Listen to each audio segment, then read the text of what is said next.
Greetings and welcome to Liminal Light, a show that explores the languages of myth and star, earth, sky, tongue, and spirit through weekly astrological forecasts. I'm your host, Chris. Enjoy.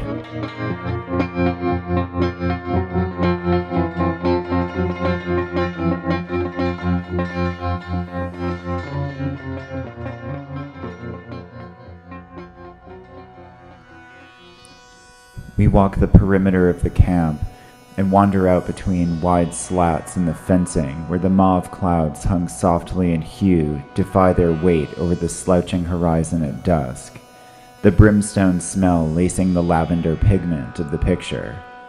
Focused on words that stamp the pages in tattoo paragraph, assembled neatly into columns that disperse as the paper pulp itself disappears, leaving only the phrase pieces which float away like fruit flies dying in midair, as if passed through the flutter of distracting text out into marshes and reeds, rippling the outlying lands around the territory we squat, below or above the hill, as if we are between floors where Alfred Jarry once lived, or mid-staircase before Shakespeare coined the terms upstairs and downstairs. The north-facing or south-facing flanks of Earth obscure our view, and out here we are truly lost. What we once depended on might have been a ghost. We pull the scroll from our robe and burn it. Feathers of death birds fight for their incineration rights. Panicked, we take our radios and smash them into pathetic insects, inert in their plastic or silicone diode scramble. We call down a rope from the sky, but we cannot ascend. It is frayed and prickly to the touch. We look into a nearby hole for escape, but it is a narrowing shaft that wishes to masticate our ankles. There's only horizontal movement available, with slight inclines and declines to frustrate us or variate our pace. And in fact, with our eyes squinted, it is clear that they shift, beneath like a sleeping beast. What if this beast were to awake? Would the hillside rise into a summit? Or would a valley invert into a rise? Would stone wells flip out into stone stacks? And would those columns be stable or liable to topple? Out here in the uncharted edges of the painting, somewhere beyond the frame, folded under the white wall and beneath the plaster out of sight of voyeur or viewer, nothing can be predicted. All is likely to change. Nothing can be depended on. Should we go back then to the safety of the compound cradle? Sit beside the cast iron stove on stone benches inside balustrades surrounded by sentinels where everything is predictable? No, the idea wrenches our guts. There may be only pennies to pick up out of the gravel out here in the fringe, but at least we do so out of our own volition and not mechanically, responding to stimuli like rats or salivating at the sounds of bells. Some clever bastard takes a hot knife to the flat white surface within the museum wall and peels the skin away, revealing us standing out in the extension of the landscape, where the broad strokes feather into chaos and happenstance, like hair mussed by hours spent dreaming. The colors hanging off garments and slipping threads. They see us, we hiss and shrink away behind the remains of rocks that outcrop the dry bed lakes, skulking into seclusion, where they would have to remove the painting from the wall and turn the frame around and find us wrapped beneath the canvas on its spine. And to do that would trip lasers and sound alarms, and they would be removed from the gallery, or worse, arrested and charged for the damages. Between bared teeth we spit venom into the winds, which cradle the bird of prey we engender and hurl it like a dart toward the camp we quit, but it fails short and scuttles the dirt outside the worn walls of curled gray wood, desiccated by the sun, rendered in red, setting below the leaves of a forgotten autumn, incinerating dross that smolders like trash in a ring miles wide around the compound. Seen from above, it would form a giant, irritated eye, a blood-wrenched and spider-veined ocular organ disembodied from its source. The astute gallery-goer knows this, a demon which you can never engage in conversation, as they look always away into a sky whose thin horizon does little to nothing to prevent them from penetrating the aeons with their stare. Out on the frontiers we know this well. We have distance and space around us to grasp the whole picture, and it rumbles in our stomachs like gravel eating grit in a churning pumice of poison. We hold our stomachs and laugh. The turpitude, the primal wisdom of human flocks and herds, intercourse and consort. There's something that we seek off camera, something in the air, waves that massage the aethers, certain potentials in the collective consciousness, the yet formed seeds of action, the what-ifs, those pearls of the avant-garde, those things found only in trance, the antithesis of gray teeth cut to regular dimension, clamping down on our meter and measured libidos, like clamps and valves on secretions, endocrine stints, contracting via remote control, vital life on presets. Out here under open sky in the smeared colors and mingled hues we breathe pure oxygen, and our blood thins to dizzy us awake. We fall to dream and lucid swat through sortilege as we swim in area abandon. The knuckle bones and dry reeds trickle and pour possible pathways that slither 8 ways or 12 ways in the dirt like salubrious snakes. We could go somewhere else, somewhere where the picture is perfect again. Do it how we know it should be done, and enter the center once more with a renewed sense of refinement. But to do this, we must escape. Go out so we can go in. It's a different house we return to than the one we had left. We are different shapes, so that which contains us is forced to scour around us in accommodation to the spikes and horns we've grown while we were wild. We scrape its interior and clean it of buildup. This should be the way, but we walk a weird path, and sudden retreats can be dashes into disaster. We don't want to tear the canvas open with our burgeoning nubs and fall as freaks onto the floor, where we'll be scrutinized like laboratory specimens in an alien abduction. No, nothing premature. We must wait in inverted postures, as Austin Osman Spare and Wild Woden both taught us to, where we find the sigils and runes that were always there, and screaming, pick them up. It's there, after we know what we must lose, that we disentangle from our purge and return renewed to the tent of city cement and screen glare with old skins shed, and even older ones, ancient ones that we found in our retreats, newly donned. This is wild work, and wild work is careful work. It must be approached with respect, as you would when talking to a tiger. Flailing will only get your jugular jabbed, but instincts will help. And that is really all there is out in the undefined, instinct and chance. So in our retreats and inversions we douse, and with sensitive fingers and listening minds we may come to find our futures, while our feet tread the coals and the poison works its way through our systems. Eventually, alphabets chain anew, and we come to find our words, and the pages we once held slip back into our hands and bind themselves into a book. It's an account of where we went, composed while we were gone, and also an allegory that conceals direction to the treasures we now quest for. Venus moves into the 3rd decan of Leo and the Sun into Cancer's 2nd phase as July opens. Attracted to the aesthetics of courage, finding beauty in the lion-like, and prepared to stand in defense of our homes, that which nurtures us, the place where our lives and loved ones and creative concepts all grow. We have visions that require quiet and privacy, but let it be known that we love to project our banners brightly so that it can be seen that we live and grow within our greenhouses, even if the pale plastic prevents prying eyes to see what preciousness thrives within. Mercury passes over the North Node in Leo on the 3rd, and is spoken of to increase, of how our voices may be amplified if only we had microphones, how the truth we speak would ring in even greater earnest if only our voices were louder and more people could hear and appreciate our sentiments. Then we could easily say that we wish into the apparatus and whisper what we want to keep secret direct into the ears of our accomplices. The Sun trines Jupiter on the 5th, and this vision of incubation harmonizes with wisdom of intense and primal engagement, the philosophy of flowers which blossoms at the bottom of the spine, thorns alongside blooms. Incubation is a delicate but persistent battle to keep what is susceptible safe from pollution, and the knowledge of poison in close proximity relations highlights how we pass back and forth what we need in a kiss, but must spit our venom with heads swiveled always away from our partners. The incubator and the incubated are often engaged in an intense and primal affair. This aspect sets the stage for retrograde Mercury's opposition with retrograde Mars later that day. Expression and logic of mental performance opposed to turbulent energy and action in the abstract or exiled zones. In both aspects of the day, there is a noted inside and outside, a tension of energies and a need to perform in delicate operations, even if situations present more heat and wind that is wanted. This is a theme of the summer, being like the surgeons of MASH, able to operate effectively amongst mortar pressure, and even or especially to keep your sense of humor and sexual expression intact throughout.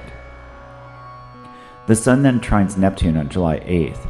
An identification with safety, comfort, and nurture harmonizes with intuition, compassion, and universal love. Although there is no voltage control on the outer planets, so fantasy, delusion, and hallucination may also pass into our visions.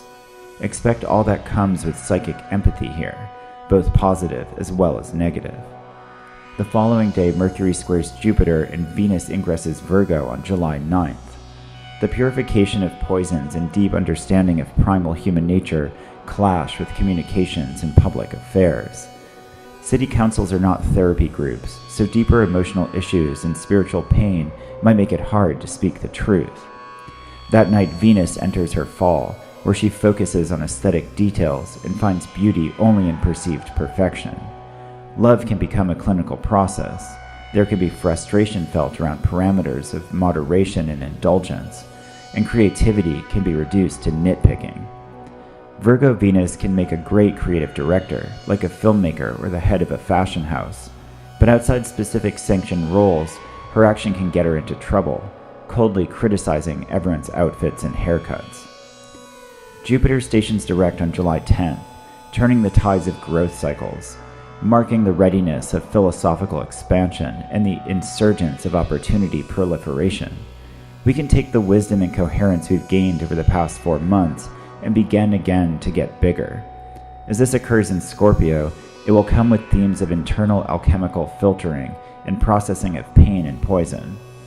Corrosive occurrences in our life exfoliate and ready us for enduring and being guided by a purer and more polished wisdom. Venus trines Uranus on the 11th. Strict, detailed aesthetic processes harmonize with volatile creative substances and chaotic pace, which might make us very experimental with details and micro-procedures. This is just a trine, but it is a trine between Uranus and Taurus's sign ruler in another Earth sign. Uranus can always throw curveballs, but on this day, it might be just what is needed. If Mars is operating in an eccentric and radical manner, then this might be an opportunity to hit some sort of groove and sync up to the disjointed rhythm. Bust out the Peter Brotzmann and Albert Eiler to see what I mean. When improvising with free jazz musicians, you make subtle and powerful music while following rhythms that might never return, and maybe even more than in conventional composition. The devil is still in the details. Speaking of the sinister, there occurs a new moon in Cancer opposite Pluto in Capricorn on Thursday, July 12th. Raw power of the unknown or the mysterious in nature's laws and society's structure, opposed to vision, awareness, and orientation to the spectrum of abundance and scarcity. Like the fear of not knowing if nature or society can supply enough food to live comfortably, or an utter obsession with having everything so that you never end up having nothing, or the experience of having it all taken away. As this is a new moon, it is the seed form of a storyline that unfolds over the course of time leading up to the next lunation, which is the lunar eclipse in Aquarius, encoding its own purge of substance via Ketu, or the dragon's tail. There's an eerie symmetry here, that the feeling stirred by looking into the void nestled within the machine, or the black hole lurking in the wood, set off a tangent that leads to a cathartic bonfire where possessions are hurled into incineration. The fact that all can be consumed leads to a feeding of oblivion and a celebration of destruction. This is something to sit quietly with on the 12th and contemplate. Counsel with ancestors and familiar spirits while the veil is thin and the void is visible, and prepare Hecate's supper as the hedge stands ready to cross, and in fact its gnarled and knurled gates open, a time truly betwixt, between ages and between lunation and eclipse, between light and shadow, and on this end black and on that end red, darkness and then blood. Witchcraft is implicit. This is a hard lunation, as the last one also was, that they will be for most of the summer. This is not the popular witchcraft of pagan role-playing, but the real witchcraft of embodied trial and transformation. To follow up the foreboding foreshadowing of the new moon in Cancer, Venus trines Saturn on July 14th. Detailed aesthetic processes in harmony with limits of nature, society, or structure, in particular territory, forced to work creatively with what's available or within set parameters. This sounds like the kind of getting real which is required. Nature has limits, and it's time we begin to respect them. On the flip side, Venus's previous trine to Uranus showed us how we can augur precious details out of ecstatic states. The extreme wax and extreme wane of the upcoming eclipse season put into context. Our world is now one of extremes, and Mars going rogue and retrograde helps us to understand how we need to be more radical to navigate it. We can no longer depend on the central structure. That is abundantly clear. We have to stand for ourselves at all costs. Venus next sextiles Jupiter on July 22nd, the day that the Sun enters his domicile Leo, which sets the stage for the upcoming eclipse. Methodical, creative process working hand in hand with coherence of intense engagement and primal emotional wisdom. Uranus in Venus's sign volatilizes and surges, destabilizing energy into the fertility of craft. Meanwhile, Venus focuses her attention to the beauty of details mid-process, knee-deep in the minutiae of doing it. Jupiter understands how the hands-on process here can help work it out and transmits hidden layers of gnosis that could not be found from contemplation or study alone. Meanwhile, the Sun begins to help us realize we may know when and how to orient ourselves to how and when to shine, to step out of the cave into the light as the moment calls, to become who we truly are, knowing what we know from doing what we've done. Only 2 days later, Venus opposes Neptune in Pisces. Venus in fall opposed by Neptune in the sign of her exaltation. Hallucinatory fantasy smears all the precious details before her, and perfection fights to stay defined in a maelstrom of imagination and psychic sensitivity. The next day, on July 25th, the Sun squares Uranus. Orientation and vision of visibility clashing against sudden shifts in pace and upsetting of materials, resources, and creativity. We are shoved into the spotlight without a script and forced to improvise. Venus's horror or delusion about cohering details or loss thereof is a fitting precursor to the leadership roles we must here accept on the fly. Only a few hours later, and not surprisingly, Mercury stations retrograde. Argumentative logic and speaking on others' behalf has us beginning to rethink and reorganize ideas, retract statements, and reinvestigate certain characters as well as their motives, as we struggle to figure out who is telling the truth and who are what they seem to be or claim that they are. When we are forced to grab the horns and improvise with materials that haven't yet been fully processed on shifting terrain where the limits are hard and obvious, the players in the game become hyper-important, and we must know acutely who we're dealing with. Then it happens. We receive the lunar eclipse on the south node conjunct retrograde Mars in Aquarius on July 27th. The sequence will go like this. At 1 a.m., the Sun opposes Mars, orientation to visibility opposed to shifting gears in energy or action of decentralization, and needs to evacuate or act out on the frontiers without a formula. At 2:45 p.m., the Moon conjoins Mars, and feeling a desperate need to act in an unconventional manner, highly irritated and fed up. The main event takes place at 4:20 p.m. when the eclipse occurs as the Sun and Moon oppose near the nodes, a violent or vigorous purge of substance, stuff, in the abstract or far outer reaches. Actions amongst exiles liquidate in an impulsive, aggressive manner. Intense purification of stuff out of disgust or ascetic necessity, outside of conventional limits.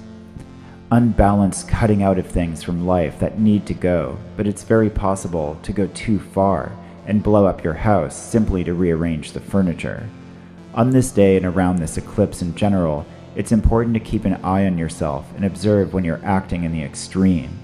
Taking old clothes to the thrift store is probably a good idea, but might not be as cathartic an expression as yearned for. But this doesn't mean you should burn all your family photo albums. The energy necessary to enact considerable change is available, but we should use it like a potent and dangerous tool rather than falling into the trance of the spinning saw blade, or allowing the flaming tongue or the blowtorch dictate what we do. We've got to maintain control when the energies around us are hazardous, so that their impact is beneficial after the smoke clears and the dust settles. Success this summer requires extensive experimentation rather than critical decision. We must use the abstracting and escaping intentioned Mars to make space in which we can ritually work, like defining the magic circle around our operations. And then we must manage the turbulent energy presented by Uranus, perhaps the addition of an entheogenic substance or particularly unpredictable spirits to the right. The way then is to not go crazy, but to proceed with care. After the process plays out, we will have discovered different ways of doing things that will be valuable to the new circumstances we meet when more stable times arrive, which allow us to more safely make our moves. Now is the initiation rite which makes the path possible, not necessarily the path itself. Appropriately, Venus trines Pluto at 9 p.m. Methodical, creative processes harmonize to intense power and fear of the unknown elements of nature, society, and hierarchy. The process contains the void and reflection. It occurs in the creative darkness inherent in the nature from which all things unfurl, and with our hands in the work, they wash in her emergent current.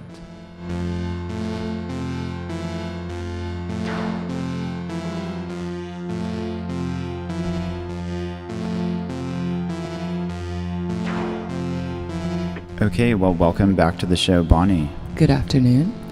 And today we have a very special guest, Eli, musician, poet, performer, energy manipulator, and talismanic scriptomancer. How you doing, Eli? I'm doing good. How are you guys? Good. Great. And so, you're joining us for a fun show, I guess, in the sense that we're covering now a lot of the most turbulent aspects that we've had in quite a while. And it's the first show where we're covering an entire month. Yeah, it's the first show where we're this will be a month-long episode now rather than a week-long episode. And I've been trying to tie more allegorical kind of narrative writing into the forecast. And I was looking back over it as I was reading the notes that we had been emailing back and forth about stuff that you're into right now. And it actually fit really well. I was talking a lot about the words you're looking at on a page just disappearing before your eyes and being forced outside of the canvas of a painting to where you're in the part of the composition that wraps around the frame, and you're somewhere in this inversion state, which is all about the upcoming and current astrology. But then looking at the notes that we had emailed back and forth to each other, I was like, oh, this is perfect. This is kind of the same subject matter anyway. Right, the phrase that stung me said eventually alphabets chain anew, which is sort of a good summary of what happened. Yeah, when I was just recording it, I didn't know if you had read the forecast entirely that I sent you. I was when I reread it, I was okay, yeah, exactly. And so do you want to kind of, it's really interesting what you're doing with the invisible calligraphy, the 4D calligraphy, and right. Do you want to kind of tell people who might not know kind of where the direction that you came from with poetry and writing and what led you up to how you're expressing it now? Sure. And sort of what we were talking about earlier, it takes sort of someone asking you to explain yourself, and you're oh, great, here we go. yeah, totally. Yeah, take it. Actually force yourself to get it out of your head, bring it into language, manifest it, and then you're oh, there's the idea. That's what I meant. I just couldn't figure that out. Yeah, and so it's cool though. It disappears and it reappears in different ways, based on stimuli. Right. Basically, it's been trying to get away from parsed units, and I know I I wrote you those in the notes, and that's more of like a life project that waxes and wanes. In projects, we deal with a lot of digital technologies, and I'm interested in using them when they benefit me, sort of like using mathematics to build the house as a metaphor, even though we know those aren't really real lines and real numbers, straight lines. So in writing, I always thought one of my goals was to break down syntax, which eventually became to break down the word. And I did use computers to do that, the limitation eventually being the unit of the letter. And if you use the word as the whole, of course, you can learn how to make those words morph and not be parsed in the familiar and sort of logic and law-based ways we've been trained in. But I still got sort of frustrated that I was using these little finite units to make my art, and I didn't really know that that was the purest way to express. So I started drawing again, and I started doing calligraphy, which I did a little bit as a teen, but not really since. And then somehow the smoothness of those letters going into each other led to even like a character-based unit lists, a non-character-based writing, like a scenic writing, which has no referent. And I was doing a lot of smoother projection. I thought I was being a lot more honest with myself and trying to get those ideas across. Simultaneously doing Tai Chi over the last couple of years, I wasn't trained to use a staff, but when I would show up early to my class in Rhode Island, my teacher would always be using the staff, and he would never dare give like an extension to any new student. And I asked about it, he laughed and told me to wait a million years. But when I went home, that's such a great thing for a teacher to say to a student, right. The million-year requirement, Also told me to stop reading, which is, I've never been told that before, but by Merrily every now and then. Yeah. When I got home, I found a 6-foot copper staff in the house, which I had always seen, but it hadn't really shown itself to me, if that makes sense. Yeah. So I started secretly doing really easy Tai Chi. It's a very lightweight, copper tube. I can hold it in the center, and it's perfectly balanced. You can barely feel its weight at all. So instead of really utilizing the staff, I just started doing normal Tai Chi and just holding it. And slowly, over the past year or so, I got really comfortable with it, started working it into performances. Never thinking about calligraphy. Performatively, I thought an extension on my arm would be nice, like doing larger calligraphy. Calligraphy is really intimate and really small, and it was like if I could make these big, they'd be your expression or whatever when you fall into those sort of artistic traps. But the more and more I performed, the more I realized I wasn't using like a singular plane to make the movements. Like I thought at first I was drawing on the floor with it, or possibly a wall. And then eventually all the twisting and turning, I realized I was drawing in three-dimensional space. So making the sigils themselves not on a singular plane, making them in uniform space. Mm-hmm. So now all I have to do is go back to those digital technologies that we've all learned how to record and capture our ideas on. Mm-hmm. It's really interesting. It reminds me of I don't know if you've heard about this, but someone told me that they were working in in the lobby of a hotel in the bar, and they met this guy and they became friends with him, and just kind of as that service friendship, like they come in and they have good conversations. You're like, oh hey, but you don't really know him outside of that. And it finally comes out like, oh, what do you do? And they were like, oh, I play piano. And like the simple question, like, how long have you been playing? And the story ended up being really crazy, that he was, I don't know what he did career-wise before, but the guy was horsing around in a hotel, like with friends around the pool, playing football in the pool somehow, some sort of like weird avant-garde form of football. And he dove for the football in the shallow end and hit his head on the floor of the pool and went into a coma, had like major concussions, went into a coma, woke up like after a couple weeks. He was injured but recovered and everything seemed fine cognitively. And except for he had some weird, numbness, things like that, where he couldn't feel the tips of his fingers as well, and then he was getting through that. And one day he walked through a friend's apartment by a piano, and he went to go like ding-a-ling-a-ling, as you do. And he realized that he could play, and it instantly came. Oh, and that's the other thing he had before this happened. He'd been having all this weird ocular phenomenon of these squares rising up that felt like they almost were coming behind his eye, like there was this sphere that he was in, and these cubes would come around the sphere and then turn, and he just couldn't get this image of these turning cubes with kind of symbols on them out of his mind.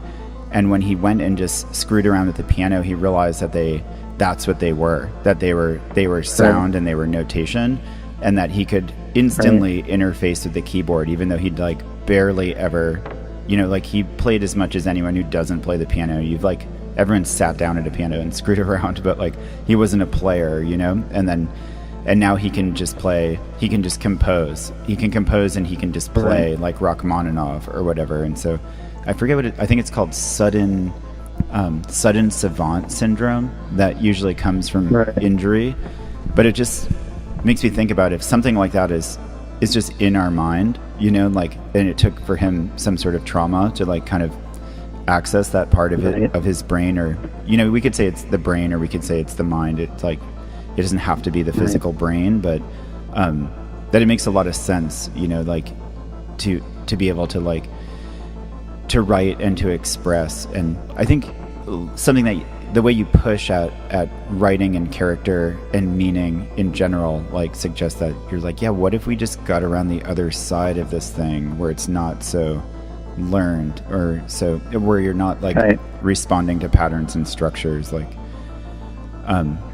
And I know there are musicians that make angry or complicated or decorated music, and then they'll make a very stripped down or ambient composition. Everybody will say oh well, this one's so different, can you talk about that? And usually the answer is what's so different about it? Right. Yeah, totally. I think the way, even since we're sort of not scholars in our craft, when asked what we do, we sort of say, well, I do this, and you explain the energy behind it, and then, eventually it ends up on this sheet of paper, or eventually it ends up as sound. I don't really care anymore. I thought I wasn't interested in music. Marilee was making a lot of music for HumanBeast for 5 years. It's I don't think I like it anymore. It's not really the interface that brings me joy. And then I got a new synthesizer, which I presume we're listening to right now after this is on the radio. Right. But this soundtrack we're listening to, I made in 2 nights with a brand new machine. It's I was ready to do it. I just had to, feel comfortable with that relationship with the tool, and then there it is. It was already there. It's it seems it came out of nowhere, but I was just doing all the work by doing balancing work and reading and all the other things that make music in your mind. Mm-hmm. Yeah, that's really exciting. I really like the sounds that you produce there, especially I think it was the second file. It really was evocative of some sort of I don't know, it had a place and a point in history, but maybe not the history that exists, that I was yeah, I can taste this flavor, which still exists in your work too. It reminds me a lot of the first book that you had put out in that series. Was so about being in a place, and then as your stuff really detached, like you said, from any signifier, every once in a while you still catch a whiff of that perfume, Right. I think it also makes you have like a dedicated pianist who spends their whole life playing the piano, and then you play a keyboard-based instrument and make something nice, and they're like, well, you're not really a master of that. And you're like, okay, it's fine, it sounds great, though. It sounds just like my poetry or whatever. Right. There's like one of my teachers was a calligrapher, and I know when I sort of like dove in, I was like, all my ideas of language now make sense. Like, I don't even have to use letters anymore. He was like, well, it's not calligraphy. It's like, well, yes, it is. Yeah. But he was mad that I hadn't spent my life studying it or practicing it. So my hand is really weak sometimes. I don't have like the muscular training.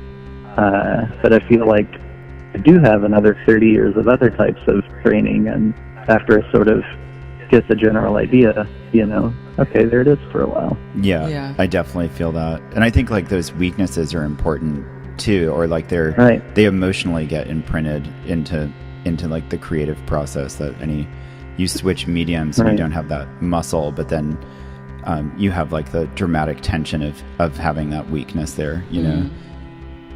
And also you'll have a musician go like, well, that's the wrong chord, and you're like, yeah, right. Yeah, it sure is. Yeah. Well, that's really. It's also. Oh, go ahead. I really like to quit things, which I think frustrates people that practice a craft for a very long time. Like quitting guitar was so awesome. Yeah. Just sort of like realizing that if I got better and better and better, it would be worse for me.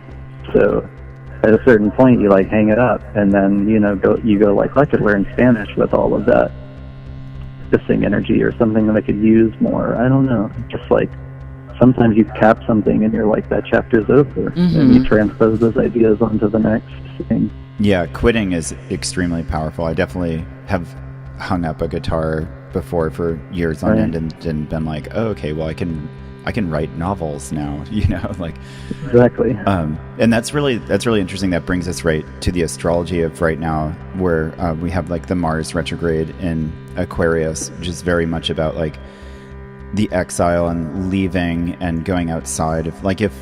If Capricorn is what's inside and Saturn is the barrier itself, and everything inside Capricorn is like what happens in the rules and in the structure, and what happens like in with precedence and what's seen before, then everything in Aquarius is what's outside the box. Like you can't think outside the box without there being a box, and right. And yeah, so it's about with Mars there, it's like there's that impulse, that need, and that kind of like irritation to just be like, let's go, it's like that evacuate, like I'm out of here, screw this, with Mars in retrograde even more so. And then coming up to the eclipse and on the 27th of July on K2, which is very ascetic and purging and disgusted with manifestation, is even more so like, screw this, I'm out of here, I'm gonna throw all my clothes in the fire and I'm never coming back, kind of right. And you can see it all over the news right now, which is really crazy. In different ways, people like, certainly like borders and migration and refugees and exiles is totally what's up right now, and who's inside, who's outside, and how far outside, and like even like the whole thing about like the Trump staff being ejected from restaurants and things like that. And then like that brings up like the whole idea of like civility, like like is it right to throw them out, or is that just becoming more less civil in general? And those are just very like that Capricorn Aquarius border ideas, like what do we cast people out, who's outside, who's inside, who gets cast out, like is that a good tactic, and then what always fascinates me about the border and the displacement issues is it's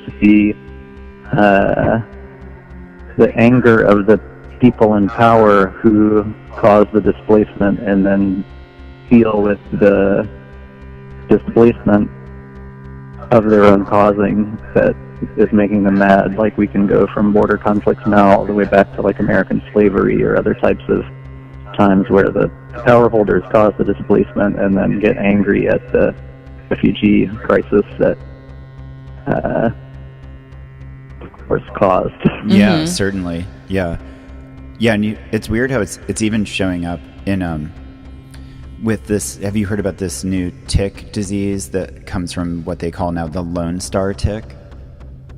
I have not. I'm in the New York City bubble, so Yeah, right. my tick knowledge sort of fell off the last year. They call it the Lone Star tick because it was identified in Texas, but I guess it what it causes, the sickness that it causes in you is extreme stomach or digestional pain from eating meat or drinking dairy, and Wow. and so people are just forced to become like vegan or vegetarian, which is so. Yeah, so we should all get it. Yeah, we should all get it. Yeah, but it's just so interesting, as people have suggested, that Lyme disease in general is part of the defense mechanism of like, okay, the forest is disturbed, we need wild spaces, stay out, you know, Right. and that Especially it coming from Texas, where it's Yeah, like you right. just really think of eating red meat Yeah, in Texas. right, yeah, I'm sure it's a certainly. stereotype. I apologize. No, I mean, cattle ranching is a Yeah, huge it- industry there. And then, yeah, and so now through the ticks, we're not getting just like stay out of the forest, we're getting and like stop your agricultural madness, you know? Mm-hmm.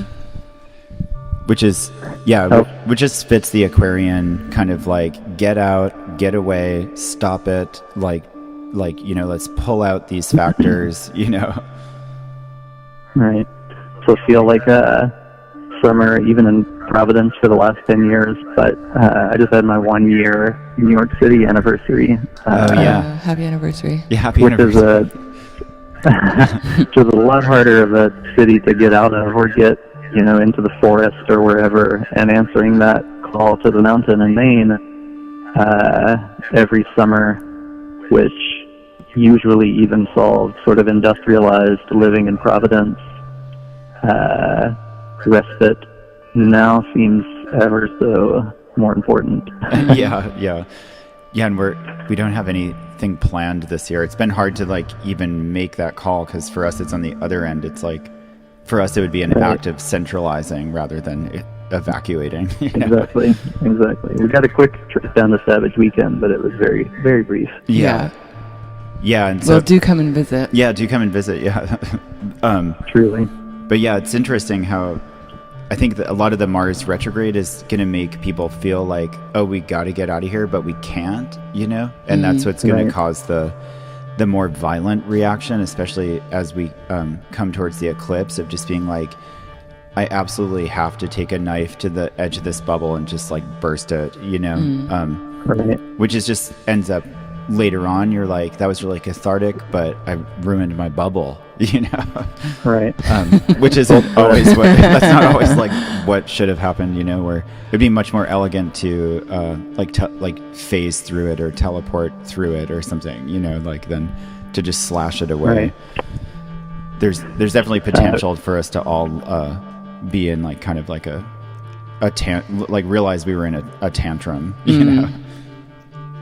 A very New York City conversation going on amongst our friends here with limited studio space. Our friend Rachel, who's performing on Sunday, you know, has like turned the house upside down, which house is even a stretch in the city. Of course, it's like an 8 by 8 foot cube, and she's like, "How do you do it? You know, my bed's on its end." And you know, Marilyn and I are at practice that moment with the couch standing on its end. It's like you have to choose what type of space you want. But I always have to imagine I'm in like a tree house or like something that's enjoyably small. Oh yeah, absolutely. And even back to the copper staff, like when I perform or I go outside, I have all the space that environment provides. But the art of doing it inside this house, which I'm doing right now in this tiny studio, is not allowing it to touch anything in these rooms limits me to that sigil-based space. So, you know, the art sort of came out of these limitations, and then you go like, wow, this room could be no bigger. Like, I wouldn't have made this great decision that was perfect, you know? Yeah, it reminds me of like when people are initiated into Santeria, they wear white for a year, and just that you're forced to be clean, you know, like you just have to be so much more mindful of what you do.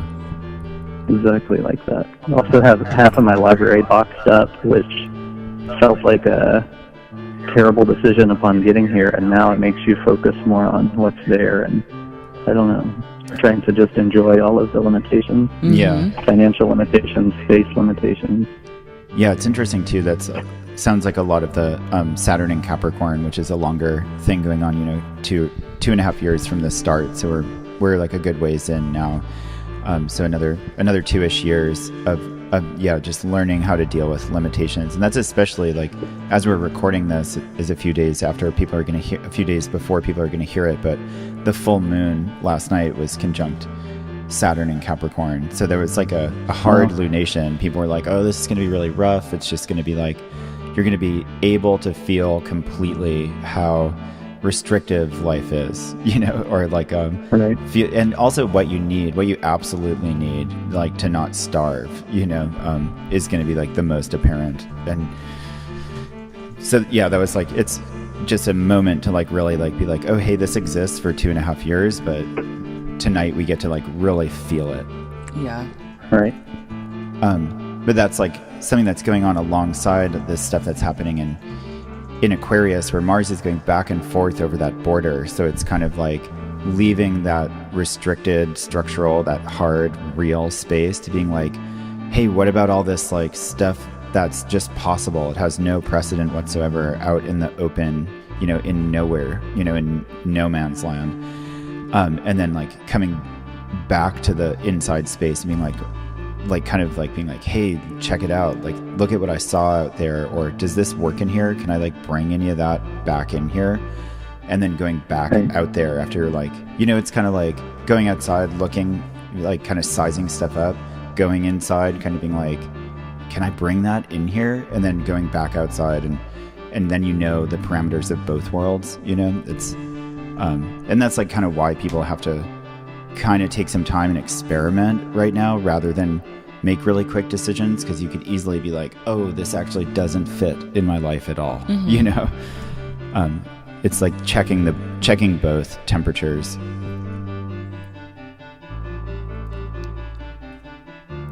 So do you want to talk about the eclipse?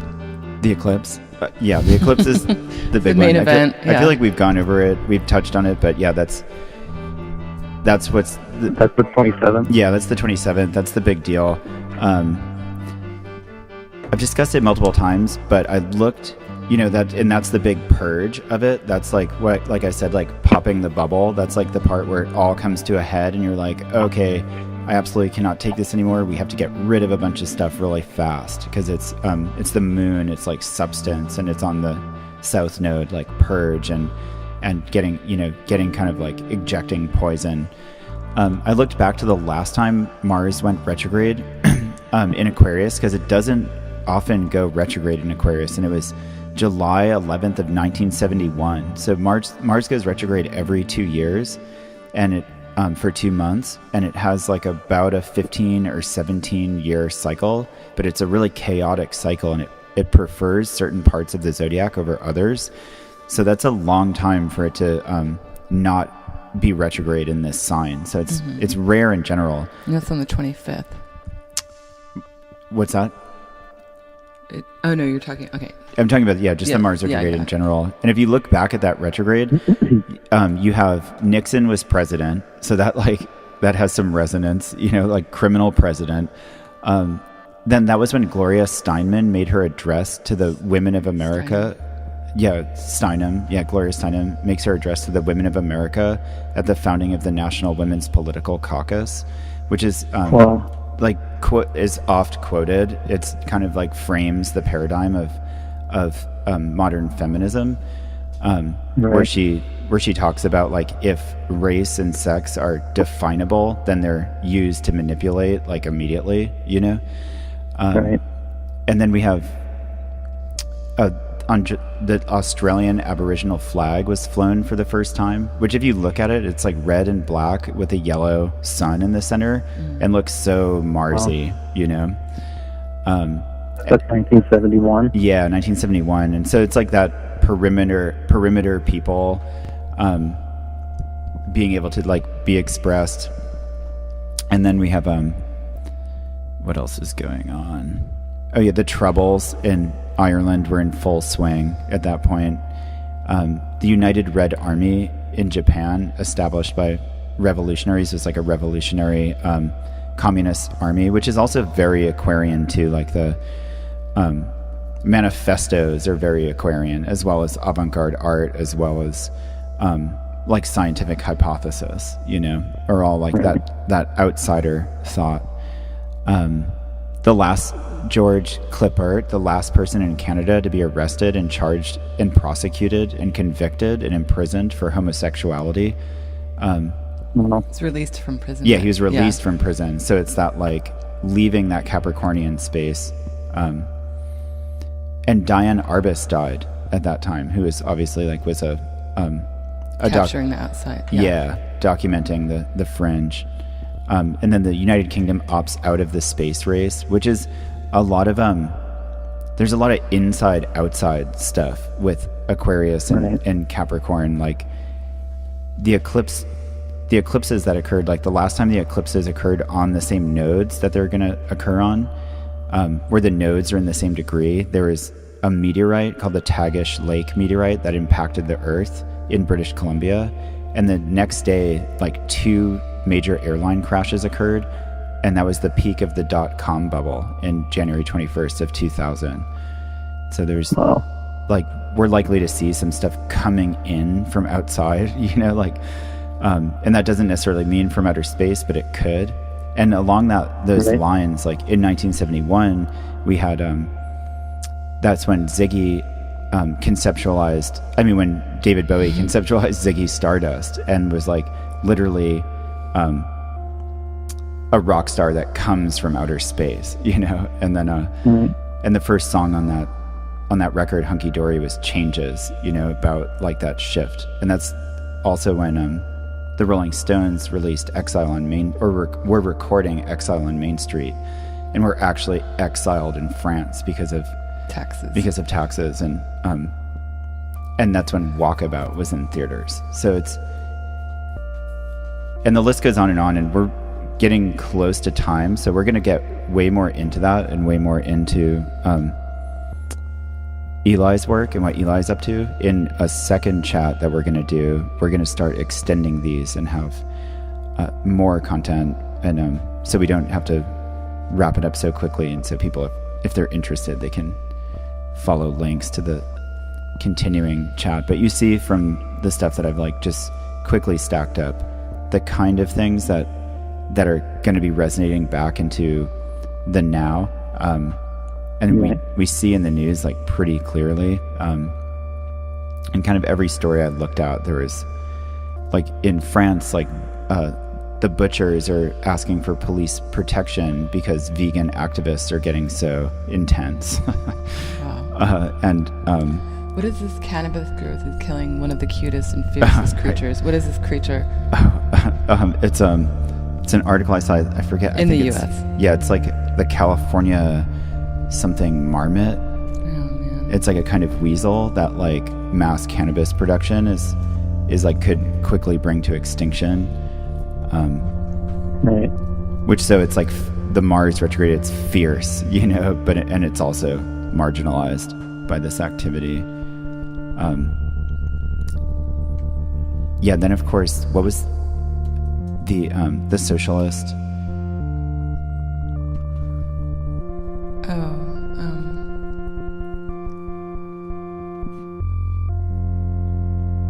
We're talking about Ocasio-Cortez. Yeah, Alexandria. Right. Yeah, and that is like spot on. Yeah. I love this quote.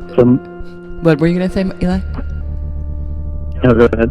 Well, I love this quote that she told her supporters on Tuesday. It says, "This is not an end, this is the beginning. This is the beginning because the message that we sent the world tonight is that it's not okay to put donors before your community." It's such a shift in perspective or of campaigning, approach to campaigning, I guess. Yeah, is that that you're in New York? Is there like a huge stir over that? I didn't hear Bonnie as loud that time. Oh, sorry. Oh, about Alexandria Ocasio-Cortez. The 28-year-old socialist. Democratic socialist. No, I don't know. Oh, okay. I don't know the work bubble last week. Oh, okay. She ousted this the Democratic rep Crowley, or actually his name is Crowley, in New York, who had been there for like almost 10 years, and now she. Oh yes. Yeah. And Yeah, so got it. he kind of didn't even really take her seriously as a threat. And for this, there was going to be a debate in the Bronx, and he just sent somebody over. Because it was a scheduling conflict for him, so he didn't go to the debate. And I really don't think he saw this coming. I think. Which we know how that happens with power holders as well. Yeah. And I think we're going to see that a lot with like the surprise element of Uranus and Taurus, which I see in like the Lone Star tick too, because it's like, oh, guess what? Like, surprise, like you can't eat meat anymore, you know, like as Taurus is so food related and material related, you know, it's like the way you interact with the materials you take into your body, surprise shift there. Sorry about that, you know. Also that there's an exhibit that began, or it's beginning on the 28th, and ending on the October 21st in London, and it's at the National Portrait Gallery. That's all about Michael Jackson related art, and so I think that he's a really good example of that type of person who's so in the limelight but so outside of it too, so unrelatable but absolute crazy pop star. Yeah, it's the perfect like Leo Aquarius axis example. Like the marginalized, the person in the spotlight who's totally marginalized, you know, totally exiles himself. So we're running quick on time, but we're going to continue this conversation in a separate piece. But before we do and say goodbye for now, do you have anything coming up that you want to tell people about? You mean performance-wise or anything? Yeah, anything that you are excited about. I'm actually at a moment where I've been saying no to performance, which has been wonderful. I got a new instrument, which led me into sort of like a mania of recording, and Marilee and I getting excited about HumanBeast recordings again, that I think we were going to have a new in-house label. Oh, amazing. I don't know if that would be limited to music. I think it would just encompass anything, but in that hanging up the guitar sort of way, I feel like the old in-house publishing projects have found their close, and this one would be certainly more centered around healing, because that's the way I feel, and so there's a lot of like things I have to let go of from the past. But I think it might start with music, but new chapter of publishing. Yeah, I think the marriage of the creative arts and the healing arts is kind of the next step for us all. It's true. I turned 40 last year as well, so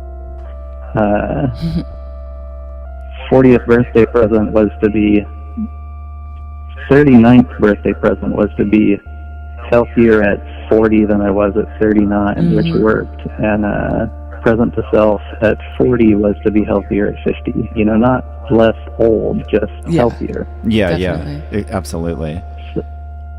So sort of got a commitment to at least a decade of healing art, and then who knows, you know, maybe like a really antagonistic 60s or something like that. Yeah. I don't know. Well, if we become immortal by 50, then we can do whatever we want by the time we're 60. Right. You know, sometimes that antagonistic or violent energy, you know, we've all been through it. It feels really appropriate. There's different times when you feel that anger, different times when in this inside-outside political conversation where, you know, you have to be violent against your oppressors, and there's a lot of violence right now, and so you can't really harness that energy anymore. So I think that's been well said. Looking forward to.